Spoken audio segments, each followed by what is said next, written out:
Welcome to the NC Choices webinar series, Teaching Tools for Beginning Farmers, funded by the United States Department of Agriculture's Beginning Farmer and Rancher Development Program.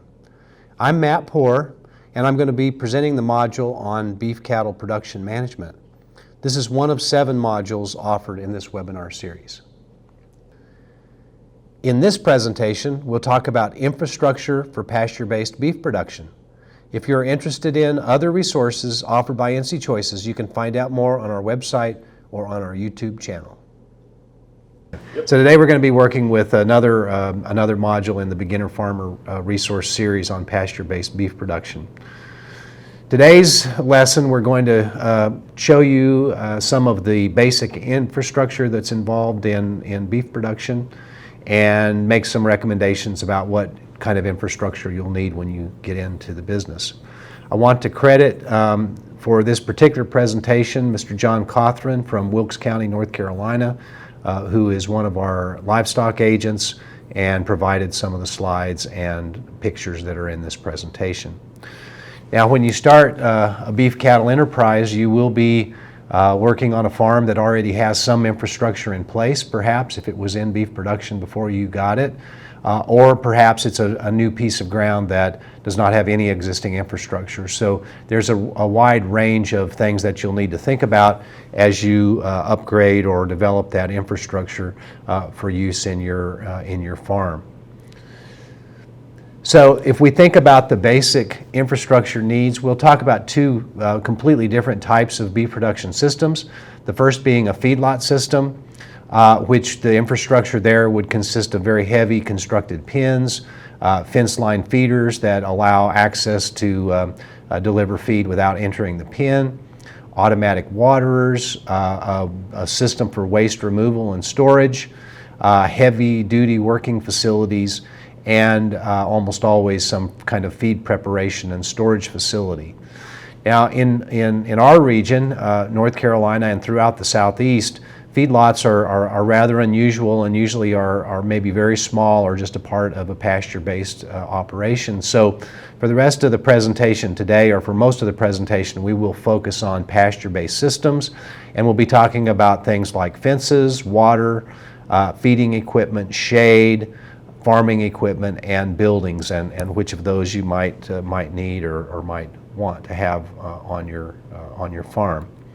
So just one more mention of the feedlot system before we go to pasture-based. Most of the feedlots in the U.S., of course, are in the high plains and the western part of the country. Because of their drier climate, makes it more feasible to have high concentrations of animals in a small place. But this shows some of the some views of a feed bunk, a mound in a pen with an animal standing on it, and this picture here shows an automatic watering system, as well as pens that have been groomed and scraped and cleaned of manure. The aerial view here is of the feed mill, which is the center of many of these feedlot operations, and feed is manufactured 24 hours a day at most of them and delivered down these lanes into the feeds and those fence line feeders. Okay, that's all I'm going to say about feedlot systems now. If you are developing a small feedlot, you will want to contact your NRCS or state soil and water division personnel to make sure that you have accounted for the infrastructure that you will need to put together a system that it does not harm the environment and is permitted in most cases by some state agency. Now, pasture-based systems obviously quite different because they do tend to be larger and more extensive and involve a lot of land. Usually we will see between 2 and 4 acres per cow in the eastern, what we call the humid eastern U.S., although in the west, in range areas, it may take 100 acres or more to support a single cow. So you need to understand your forage base and the production potential so you have enough land to match up with the number of animals that you will have. The remainder of the presentation here this morning is going to focus on these pasture-based systems and will mostly be applicable to the humid eastern part of the U.S. First, we'll talk about fencing, and I'll go through a series of of infrastructure items that are pretty much obligatory for having a farm to start. So you have to have this in place before animals are there, and that obviously fits for fencing. So there's a variety of fences that might be available. You might find various types on a farm that already has existing infrastructure. But there's one thing that's very important to understand. Many types of fences are a physical barrier. And this simply means what it sounds, that there's a physical impediment to animals moving from one area to another. It's strong and they can't really get through it. They will sometimes reach through it, reach over it, lean on it, but they can't get through. And so examples of that would be barbed wire is probably the most common type used. Field fence, which is a soft, low-carbon type steel. That is a traditional fencing type in the area. Fixed knot wire, which is a more modern type of field fence that has high tensile wire and a different knot style. It holds up better to animal pressure. And then also we do see wood or vinyl fences, as shown in this picture. There's a wood fence, and you see that is that's strictly a physical barrier. Now, we also have fences that are primarily a mental barrier. And this is the way electric fence works. Electric fence, most of those fences are not really a good physical barrier. A smooth wire is typical. Many times not as many wires as you might think. Maybe 2 or 3 wires of smooth fence, and an animal can simply crawl right through if they want. However, because they know there's electricity on that fence, they will not touch it. And this can go to the extreme of, as shown down here in the bottom right, a single strand of polywire. Animals are very well controlled because they fear the electrical shock that is in that polywire. So this becomes a mental barrier, and actually is much easier to manage in the long run from a maintenance perspective because the animals don't actually touch the fence. In barbed wire, as shown here in the top left, these animals, if they see green grass on the other side, they can reach their head through that, and they get a little sharp poke in the throat or whatever, but they've got tough hide, and they're able to reach through, and that puts pressure on the wire, on the corners, and stretches the wire and makes it loose. So that results in a lot of maintenance. The bottom left here shows a high tensile fence with a gate in it, and you can see there's very little post actually to hold up a fence like this, and animals stay off of it, and that makes it stay tight and extends its life dramatically. So the other type I'll mention, and this is something that is still in the future for us, but virtual fencing is an area of research and development at this point in time, very similar to the invisible fence that you might be familiar with that they have for dogs and that sort of thing. And again, it's clearly just a mental barrier because there's nothing there other than a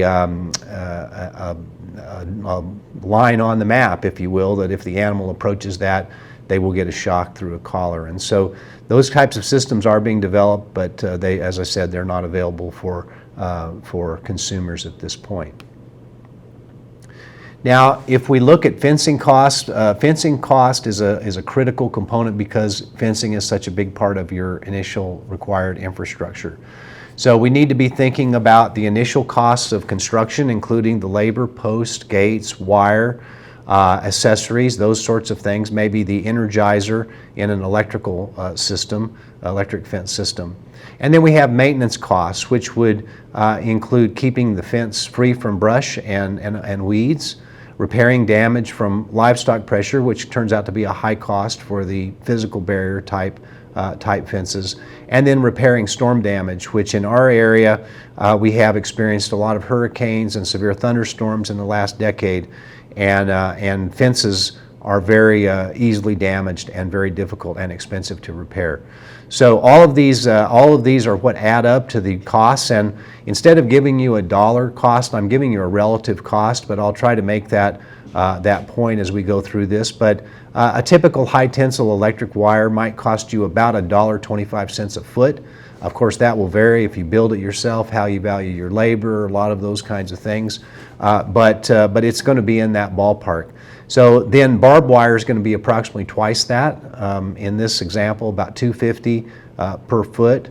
Field fence will be another increment above that, somewhere in that $3.50 to $4 a foot range, and that would be a similar cost for the fixed knot wire. Even though it's a higher quality wire, will last a lot longer, it's relatively less expensive to put in because you put in less posts than you do for a traditional field fence. So little different cost structure on those two, but they do end up costing about the same, quite a bit more than the high tensile electric wire. And then finally, wood or vinyl fencing is more of a decorative thing. It's not a very functional fence, has very high maintenance costs. You have to paint it or perhaps clean it. And so it can cost in that $5 to even up to $10 a foot if you want the most expensive fencing systems that you can get. So big range here in what you can pay.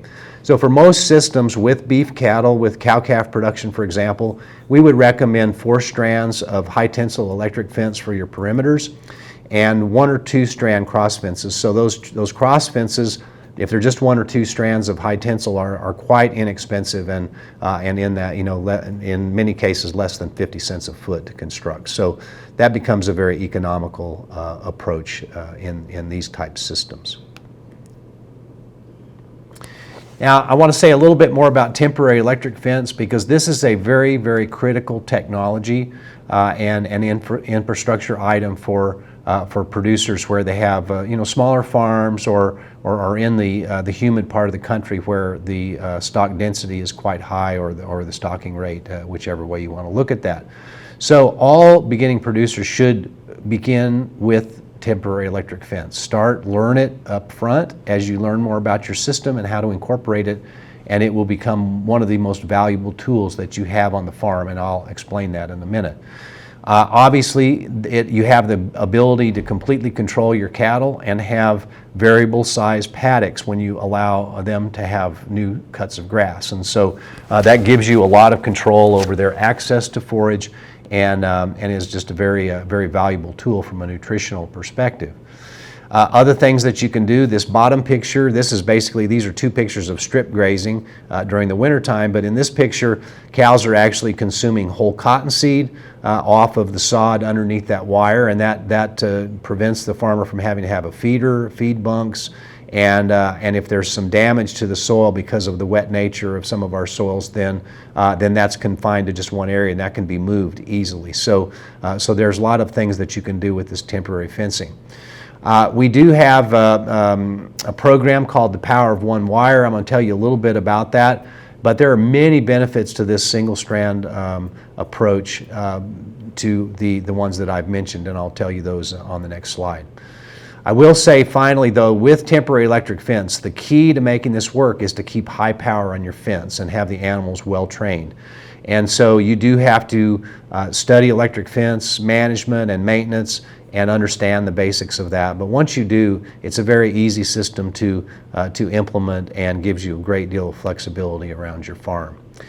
So Power of One Wire, this has been a very popular thing for us to talk about with farmers because they don't always understand the benefits of rotational grazing, but there are some benefits of having these animals well trained that can apply to many other parts of their farm, and sometimes that's the hook to get them involved in doing a better job of grazing management. So obviously forage production and doing a better job of utilizing it is only the beginning of this thing we call adaptive grazing and the use of that flexible fencing system. When you do manage animals in this type of system, you have much better opportunity to observe them as you go out to work with them. So for example, if you are a person that does not have temporary fence, you have animals in a large pasture, when you go out there, they're scattered all over, and it takes you a long time to get around to all parts of the pasture and look at all of the animals. If there's any areas that you can't see in the pasture from one side or the other, for example, and you get around and you're looking for a specific cow, you might miss one. You might have to go back. You'll spend a lot of time, and if an animal is sick or lame or something like that, they may hide themselves off in the woods or at the edge of a pasture, and you may not see them readily. When you go out and work with animals that are trained to the single electric fence and you move them to a new pasture, they're used to being very close to you. They're used to walking right past you. And when you move the fence, you open the fence and let them through to the next piece of grass, they will walk literally within 1 or 2 feet of you. And you can see all of their eyes, you can see their feet, you can tell which ones are slow and coming in the rear of the group. If someone is lame, they usually drag behind and you easily identify that animal. So it's very good from a livestock health and welfare perspective. Oftentimes gets you doing things much farther ahead than you would normally notice them. It also allows you to be very close to what's going on with those animals eating and what they select and how they impact the pasture ecology.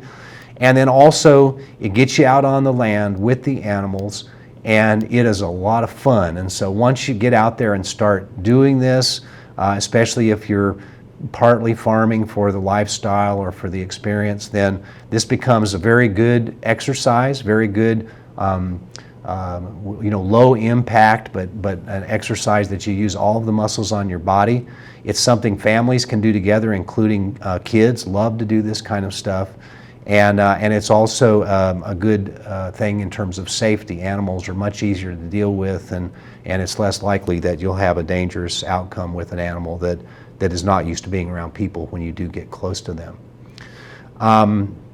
Another advantage of this is in livestock handling, and the picture that I have put in here is actually a picture of my home farm, and this is a working pen. And so just to situate you, this is what we call the lead-up pen, where all the animals can go into this pen, and then there's a smaller pen up here in the corner that is the pen that goes up to the head gate where we handle the animals. And in the past, it would take about 4 people to gather a small group of animals out of the large group here and push them up through that gate so that they could go to the working facility. With the power of one wire, and this is my nephew here holding the wire that's hooked on that gate, this just makes a kind of a natural lane for these animals, and because they do not want to touch this wire, they're funneled right up into the gate, and there's no problem with 2 people actually gathering, and even if necessary, 1 person gathering animals in like that by themselves. So that's a tremendous benefit in terms of the labor requirement, and then also just the frustration and the way that livestock are traditionally handled is a little bit of a stressful situation. We also can use that one wire to protect hot spots or damaged areas of a pasture. If we have a little erosion starting, we can put down some grass seed and some straw or something and fence that out very easily, very quickly. And if the animals are trained again to that wire, they'll leave that area alone. They won't try to go in there, and they'll let it heal up. So there's a lot of things you can do. There's also another thing that we use that for is to help preserve our shade trees. Because during the cooler part of the year, animals do not need to be in the shade, but they still will go under the shade. And when it's wet, they will damage those areas. And so if you can keep them out of there unless you really need shade for them, then that helps to protect the life of those trees. So just little things that you can do around the farm. The final one that I'll mention here is storm damage, because again, I mentioned earlier, we have had a lot of storm damage in the region. And if your animals are well trained to this temporary electric fence, you can go and make a temporary repair of a perimeter fence that may be down because of tree damage, and you can put that up and be confident that the animals will stay in the pasture. If it's a barbed wire fence, they constantly have been walking the edges of these fences, reaching through them, and they walk by and they see that fence on the ground and they will get out. They have no fear of stepping over the fence. In electric fence, they actually fear the fence, so even if the fence is on the ground, they'll be hesitant to step over it. Eventually they will, but if you put up the temporary fence, that will keep them in for a long period of time. Hey, the next topic I want to get into is working facilities. And this is, again, a very important part of your infrastructure, because you need to be able to handle and restrain the animals if necessary to give them some sort of treatment. So we have to be able to get the animals up into a pen, capture them, if you will. Then we need to be able to sort through them and individually handle them so that we can give shots and that sort of thing. So this is something we just have to be able to do to provide good animal welfare on our farms. So you will need a working facility. The basic components of the working facility: first, the gathering pen. And that would be big enough to gather the entire herd of animals in at one time, the maximum number you're likely to have in a group together at one time. And that's critical. That needs to be a strong pen made out of heavy metal panels or wood frame of some kind. After that, you have a lead-up pen, which is the smaller pen that is getting up close to where we will crowd these animals. And I'll show you in this example up here, picture on the top. This pen here is the lead-up pen, where animals are held before they are put into the next pen, which is called the crowding pen. The crowding pen, you see this gate right here. The crowding pen has a movable gate that can be used to literally crowd the animals up into the single file working chute, which is the next part of that. There are a couple of ways of doing the crowding pen, and I'll talk about that at the end. But I'll just tell you that the chute, which shown in this picture is this straight part here that's narrow. It is sized for cow-calf operation at 28 inches wide. And I mention that because when you are building your working facility, let's say you decide to build one out of wood like this one on the top, 28 inches looks extremely narrow. And so it's very common for beginning producers to look at that and say, that's got to be a mistake. It's got to be 38 inches. And they will they'll open up the width of that crowding of that working chute, and then what they'll find is even a 1,000-pound animal can easily turn around in a 38-inch space. So you end up with animals that turn the wrong direction in the chute. So 28 inches, it's a little bit tight on a real large animal, but even a large bull can get through a 28-inch chute. And again, your eye will fool you into thinking that it's too narrow. So I just want to make that point. Finally, at the end of that working chute, we will have what's called the squeeze chute or the head gate. The blue item here is a head gate. It only catches the animal's head. And I'll talk a little bit about that, where down here, this larger block really shows what a squeeze chute, where a squeeze chute would be. And again, I'll talk more detail about that. The final thing that might be an optional part, but depending on what kind of production you're doing, or if you just really want to keep up with your progress, a set of animal scales working into that chute somewhere, or even underneath the working, the squeeze chute might be something that you would want to add to your system, but that would certainly be considered to be optional. Now, the thing I wanted to say about the crowding pen, this top one is what we call a sweep or a swing gate type pen, where you decrease the size of the pen by swinging that gate and force the animals into that single file thing. The other type of crowding pen is called a return box or a bud box, and that's shown in this bottom diagram. And you can see the flow of the animals goes into this small pen that is sized to match the holding of the number of animals that can go up into the chute. And so to use a bud box, what you do is you take the number of animals that you want, say 4 or 5 animals in this example probably, push them into the bud box and shut the gate, and then they walk to the far end of the bud box pen, and the operator then, the animal handler, walks towards the central part of the bud box, as I'm drawing right here, and stands at this point here. And what the animals do is they get to this dead end and they think, okay, I want to go back the way I came. That's my natural thing. So they turn and they come back this way and they find this gate's been shut. But what they see is that now there's an opening here. And they automatically see that opening and they say, okay, there's the way out. And they go right into this chute very, very smoothly. And then you lock them in and then you can go ahead and process those animals. So this is oftentimes much more desirable than the sweep type gate, because here you're forcing the animals into that narrow alley. Here they want to go up in there. Their natural behavior says, hey, I want to turn around and go somewhere, and they want to go up in there. Here they see that and they think, I don't want to go in there, and they stand there, and so that's why this is used to force them to go in. Anytime you have to force the animals to do something, they will tend to balk, they tend to get a little bit excited, where in this system, they've made the decision to walk into that chute, and it's a much smoother process. So just something that you'll learn as a new beef producer. One thing I want to talk about is whether or not you would want to use a head gate or a squeeze chute. And so this is oftentimes a decision that a farmer has to make early on. It's important that you get the right thing that you need for your farm. So this is a head gate where just the animal's head is restrained and there's no other restraint. They just are standing between two strong posts with that metal head gate clamped around their neck. It provides partial restraint, and the animal can't get away from you, but they can move a little bit. They can move from side to side, they can jump up and down. That gives some increased risk for the operator.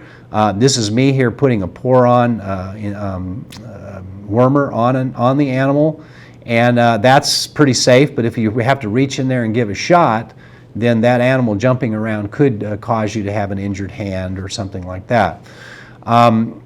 The advantage of it is it's quite inexpensive compared to a squeeze chute. So it is a less expensive system, and it actually works quite well for gentle cattle. If your cattle will pretty much just stand there and not move very much, then it is safe enough for you. So you have to decide how gentle your animals are. You have to think about that as you just make this decision. A squeeze chute is shown here on the bottom, provides complete restraint for the animal. It has a head gate as a part of it, as you see here, but it also has sides that squeeze in on the animal and provide a complete restraint. Obviously that reduces the risk for the operator here. You can see you can let down the side and have complete access to the animal and they cannot move. The problem is it's relatively expensive. A good squeeze chute like this one here costs about 5 to 6 times as much as the head gate. So it's a much more expensive system. However, it is necessary for some of your advanced procedures such as pregnancy testing, breeding soundness exams in bulls and that sort of thing. You don't want to do that in a head gate because a big bull can move so much that if you're trying to palpate them or something like that, they move around a lot, it can cause injury. So to do those kinds of procedures, you really do need a squeeze chute. And most farmers will opt for the squeeze chute simply because of the increased safety and the fact that that is such a high priority for people that are beginners in this particular industry.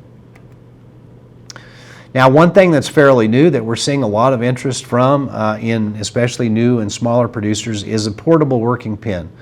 And this is really ideal for small farmers that have maybe multiple locations. So let's just say you have one farm and then you decide to grow a little bit and you end up with 3 or 4 leased farms that are 10 or 12 miles from your farm. Well, rather than building a pen at each farm, then you can get one of these mobile pens, and you see the wheels on this thing folds up into something you can pull behind your pickup from farm to farm and unfolds within minutes. And so it's a very simple and very efficient way of doing this. So it's a good thing if you do plan on expanding and having multiple locations. The other advantage of it is it's easy to sell or to move. If you decide, well, I'd really rather have it on the other side of the farm now that I've seen it here, I don't like it here. Well, if it's a permanent pen that you've built, it will be where you built it the first time. This one can be moved around and is more flexible. The other thing we're seeing, and you want to ask for advice about this in your local community, perhaps contact your extension agent, but many counties now have a rental unit of one of these pens like we rent drills and other items that are maybe too expensive for a single farmer to afford. Some areas you can get one of these pens and rent it for the day or for a couple of days and do your work and then take it back to whoever maintains it. So look into those opportunities because it might be that you can find that. Now the other advantage, and I'll just say this, sometimes you get in the beef business and about 10 years later you decide, I think I'll get out. Maybe you entered when you retired at age 70 and you'll find after 80 it gets a little bit harder to do things and you may want to decide I'm going to sell. A permanent working facility, a good strong one, is permanent and it will not be easy to deconstruct and sell, where a temporary thing like this you can just put it on the market and sell it immediately. So think about that a little bit. How many years are you really setting up for? Okay, the next thing I want to talk about is watering facilities. And This is something, again, this is another one of these obligatory infrastructure items that you just cannot do it without water. It's obvious.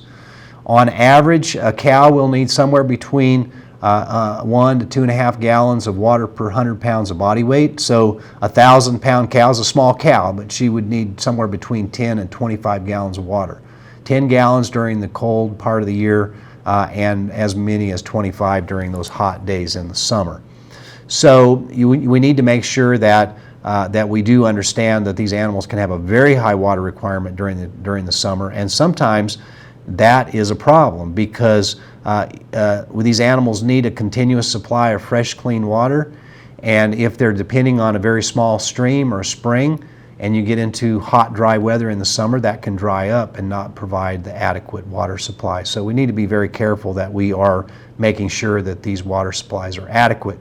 The two most common types that we see of water are, number one, using surface water. That's probably the most common type, where animals drink out of ponds or streams.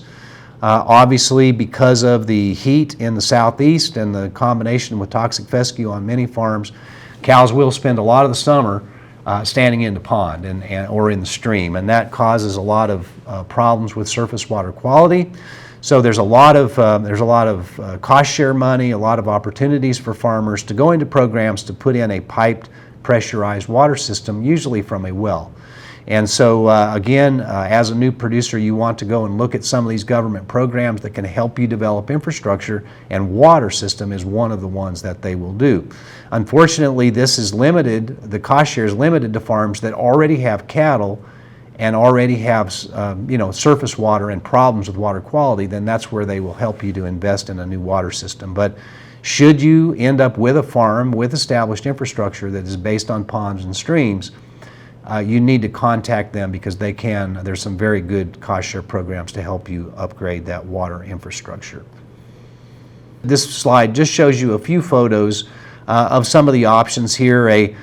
Top left, this is from early in my career. This is a small pond that actually the water quality was deteriorated in late summer so much in this small pond that it really was causing production problems for the cattle.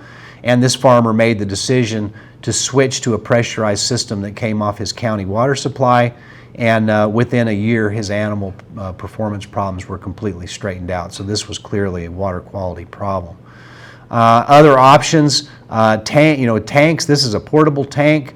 There's some debate about the water. The float on this one is the top mounted type float, easy for animals to knock that off, which of course results in the water running and causing somewhat of a flood sometimes, so you've got to be careful about that.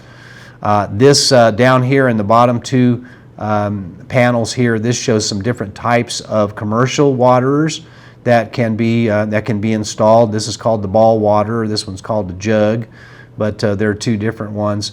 Up here is a spring, and you can see that's a good strong spring that continually flows and overflows in this tank. Those are quite common in the mountains, and used to be a lot of development of those springs. Most of those folks would be encouraged to put in a well at this point because even the springs are unreliable in the droughts that we have. The bottom right here is becoming increasingly popular across the region. This is a heavy equipment tire that has been countersunk in the ground and set up as a pressurized water tank. These are quite useful because they're black in color, so they soak up a lot of sun energy during the day and keep the water from freezing at night.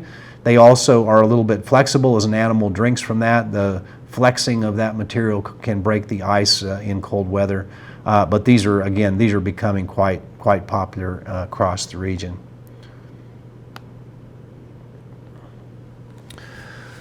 The next thing I want to talk about is feeding equipment, and this is where we kind of get into some of the optional type infrastructure that you'll have. Obviously, most farms will be feeding some hay, and so there will be, you probably do need to have some kind of a hay feeder, although I'll tell you there are ways that you can do it without a hay feeder. But the most common thing we see is a ring. Here is a hay ring that just restricts the animal's access to the hay.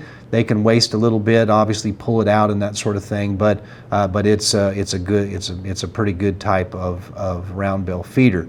Now this says with or without a cone.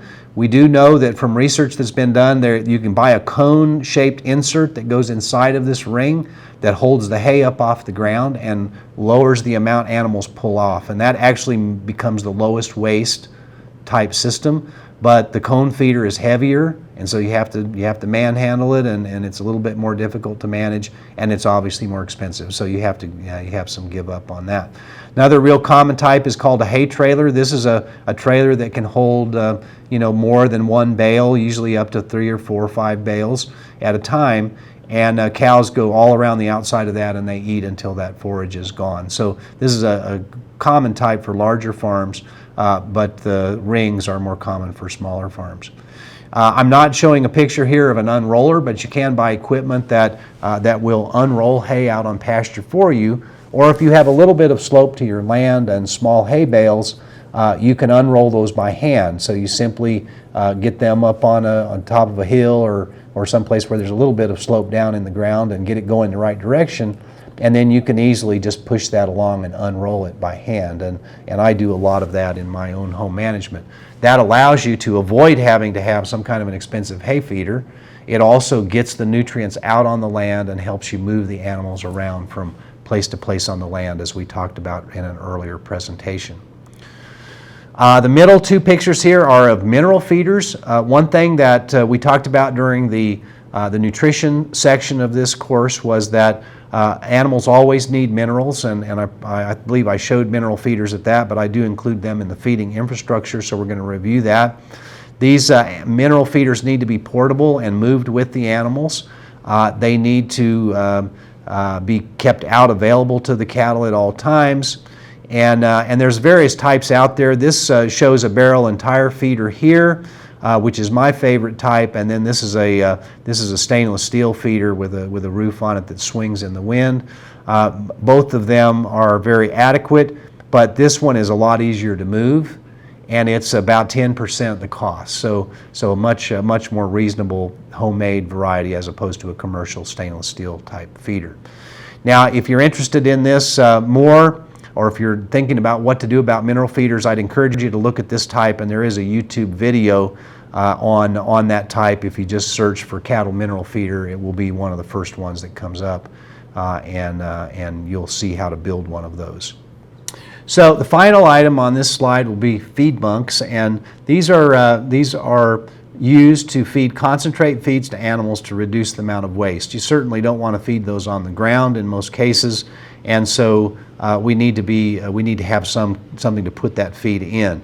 There are 2 types. Basically, we have movable or stationary, and in these pictures along the bottom, the first picture shows some 55-gallon plastic barrels that have been cut in half. These work quite well, and you can have them either individually, as this one is, or you can bolt them together and have multiple ones hooked together. Makes them a little easier to move. In the center here is a commercial type feed trough, and this one is a metal and plastic. Sometimes you can get them all plastic or all metal, but they are a little more, obviously much more expensive than the barrels cut in half. But they do keep, they're up off the ground, animals are less likely to step in them and that sort of thing. But anyway, one or the other is what you need for movable feeders. The right-hand picture here shows a stocker farm where they have fence line feeders, and so these are built out of wood in this case, but you can see that you can come on the outside of the pen or the pasture and put feed in the feed bunk, and animals come up on the other side and eat it. And so that's a nice thing. You see these have covers over them, and that's really a nice way to feed animals. However, you need to understand you are confined to one area all the time.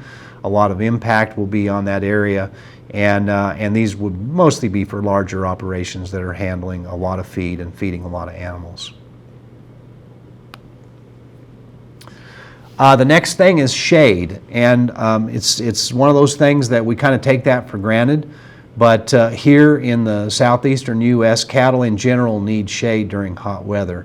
And people will argue and discuss this with you, but the truth is, from an animal welfare perspective, it's not okay to have animals suffering severe heat stress, and the best way for us to fight that is to provide them with shade. Now, trees, as shown here in the top left, make the best shade, and the reason is because they are three-dimensional. If you go to the bottom right here, you can see a constructed shade, and you see that it's a single plane. And so if you think about it, in the afternoon, in the late afternoon when it's usually the hottest in our area, the shade from a tree gets bigger because as the sun goes down, it casts a larger and larger shadow because it's three-dimensional. The single plane type shade, the shadow becomes smaller as the afternoon goes on. And late in the afternoon, there's very little shade that comes from one of these. So for a variety of reasons, shade trees are preferred, but primarily because of this three-dimensional shape that makes them a more functional shade. Also, the heat can radiate back down from a single cover like this, depending on what it's made of course, where the trees tend to be a little bit more cooling in terms of reflecting heat back on the animals that are underneath. One thing that we'd like people to think about is that shade high in the landscape, away from surface water, can actually draw animals away from those water resources and put less pressure on them. In many of our farm layouts, there's a lot of trees along the creeks, and that's where the cattle tend to go for shade. So if they have the ability to get up to the top of a hill in the shade, it's actually cooler for them than standing down in the bottom, and they'll go up there and get away from the surface water. I'm showing on the top right here, I'm showing a picture of some treading damage of shade. And just to remind you that the disadvantage of trees is they are sensitive to soil damage around their base. Their roots can be damaged, and you can kill a really nice tree with animal contact. So I mentioned earlier the importance of not allowing them access to the trees when they don't need shade. You can do that to help. You also can rotate areas. If you have more than one shade tree or a group of shade trees in a pasture, you can make them rotate between them by protecting some and leaving others unprotected. Now the last picture I haven't mentioned is this bottom left aerial photo, and what this shows is it shows a pasture that has an old fence line in it. So this line of trees here is where a historical fence line was, and when the fence was all worn out, the fence was actually moved down here to the bottom edge of this pasture, and this was left. So these are a line of trees that go all along that pasture. And oftentimes when we develop a new farm that has some existing infrastructure, our first thought is, well, we're going to bulldoze all of the old fence lines and get rid of the old wire, bulldoze all those cedar trees up. In our region, cedars are the most common type of tree on that type of fence line. Push it all up into a pile, burn it all, clean it all up, build new fences, and then we realize we don't have any shade. And in fact, you had a beautiful arrangement of shade that you could have worked into your design that were these old fence rows. So just encourage you, before you ever bulldoze a tree in your pasture development efforts, think about, could that be a shade tree in the future? And so if you leave these lines of cedar trees, for example, it really provides a very flexible and a lot of shade that takes up actually a fairly small footprint because of the nature of those trees. So just look at your shade resources before you start cutting or clearing or bulldozing anything down, and make sure that you use what's there on the land. The next piece of this that you'll need to think of in your infrastructure is heavy equipment. And we do have a need in most farms to have some sort of farming equipment available. You can rent a lot of this stuff, but in most cases, a farmer will want to have a tractor, small tractor with a rotary mower, as shown in this top left picture, so that they can go out and clip the pastures, keep the weeds under control, keep the brush from coming in, and that's just something that needs to be done in many parts of the country. At least once a year or every other year you'll have to do that. So that's something that you'll, in most cases, want to have. You'll also need a pickup or an ATV. Again, a nice commercial new one here shown in the top right. And that's just to get around, to go from pasture to pasture, to take minerals, to take fencing supplies, all the things you need to transport around. Again, keeping in mind the potential cost. This vehicle right here is a old small 4x4 SUV that can be purchased at a very low cost. And so you don't necessarily have to buy a very expensive brand new piece of equipment to get this job done. But some kind of a small runaround vehicle will be beneficial to you. You may also want a couple other small pieces of equipment like a broadcast spreader that would go on this small tractor, perhaps a backpack sprayer or a small sprayer that could be used on a small tractor would be also something that you want to have. And if you get the right type, you actually can put it in the back of one of these small SUVs or the ATV. And so that becomes something it's reachable for almost all producers in terms of the cost. Now, optional heavy equipment, there's lots of that. And so, most people think, well, I got to have a truck and trailer. I got to be hauling these cattle all over and going to the sales and stuff like that. You need a big truck to haul that. A tractor with a front end loader, like shown here, is a very, very handy tool to have around the farm. Other things like the hay equipment, a full-size field sprayer, drill for planting grass. All of those are things that you probably will need, but probably can't afford. So just keep in your mind that you want to start slow with this kind of infrastructure. Don't buy stuff that you don't until you're absolutely sure you need it and that you have the funds to make that purchase.